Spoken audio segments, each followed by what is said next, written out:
Footballer যোদ্ধা হিসেবে এবং আমাদের মাঠে পরিচয় হয়ে গেছে।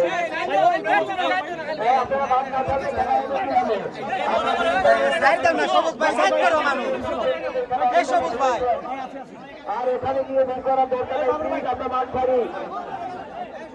আর এটা তাহলে সবাই মাঠ থেকে চলে আসছি আমরা।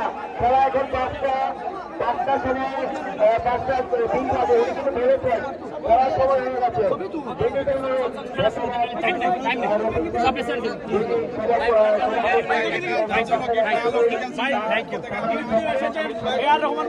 আপনি কি বলবেন একটু বলেন। মানে প্রতিটা মানুষ যখন এরকম কম মানুষ মাঠে আসে তখন আর ফুটবল কেউ দাবাই রাখতে পারবে না। আমি ওনার প্রতি কৃতজ্ঞতা জানাচ্ছি এবং আশা করি ভবিষ্যতে মাঠে আবারও দেখা হবে। রাহুল ভাই লাইভে আছেন, তিনি আপনাকে অনেক ভালোবাসেন, ওনাকে নিয়ে একটু আমার দোয়া রইল, আসেন আপনাদেরকে নিয়েই সংসার করতে চাই।